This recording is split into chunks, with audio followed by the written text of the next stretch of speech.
Welcome along. Now, no-go zones do exist. Tory MP Paul Scully got in a load of trouble for saying this.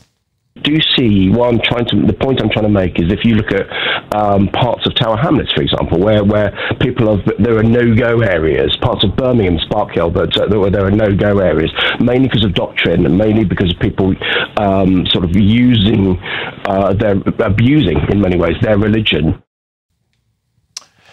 Well, then there was a load of backlash, and he did what all men of principle and honour do: backtracked and apologised. I used that term, and I've spoken a lot about the need to use a sensible language. I clearly didn't use the right language there.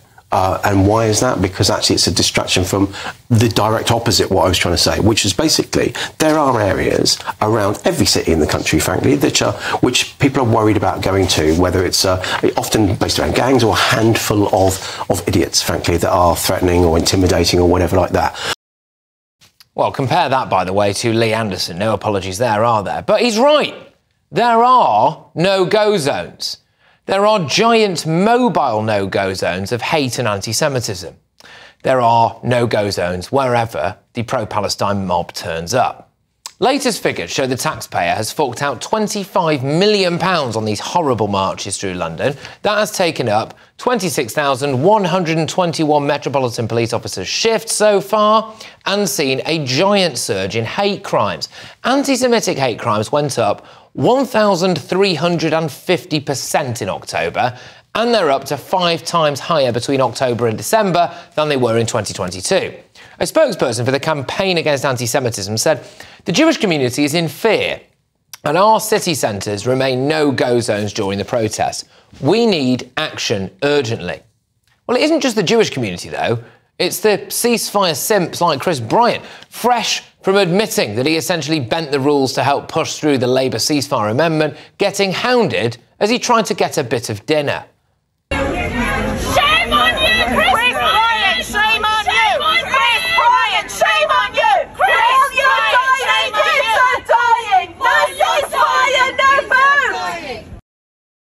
Well, we've also got people turning up at Tory dinner events in Stoke with the police, remarkably, waving them in. Here we go. Let's have a little look at this. In you come, lads. Oh, yeah. No issues there, we can see.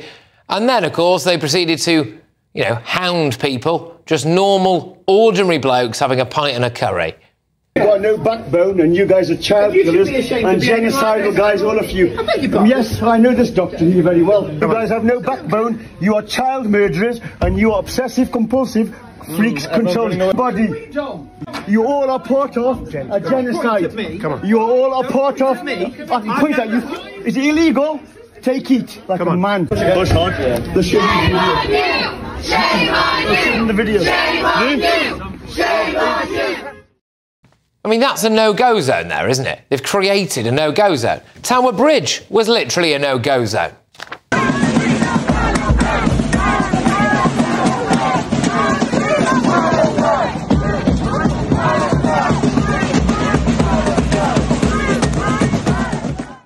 You couldn't go anywhere because they blocked it. I mean, there are literally hundreds of examples of this stuff. And all of this takes police time away from community policing, which means we'll see loads more scenes like this. There we are. If you look closely, that's just some men fighting with machetes in broad daylight. I don't know about you or what you would call a no-go zone, but that's certainly not a zone I would like to go in, OK? Now, these mobile no-go zones that we have springing up wherever the pro-Palestine brigade are not going to go away, even if we get a ceasefire. Now, here's why. The MuslimVote.co.uk, which is an organisation that appeared after the October the 7th attacks and is predominantly focused on a ceasefire, tweeted this earlier. It said, Islamophobia is real and it is welcome that for once Labour and mainstream media are holding the Tories to account. But let's be real. Labour itself has an Islamophobia problem and this whole issue is being used as a political bludgeon to hit the Tories with. It's cynical. So they are now calling on the Labour Party to implement the findings of the Labour Muslims report. Well, let's have a little look into this report. All right? So this report wheels out a load of stats about Islamophobia in the Labour Party, how bad it is. Over 1 in 4 Muslim members have directly experienced Islamophobia in the Labour Party. These findings, apparently, came from a grand total of just 422 people.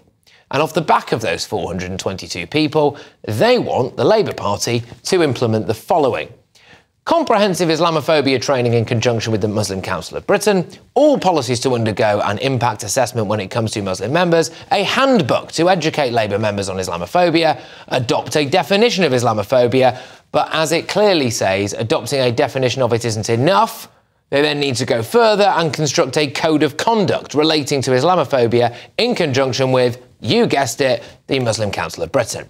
So, what do we end up with?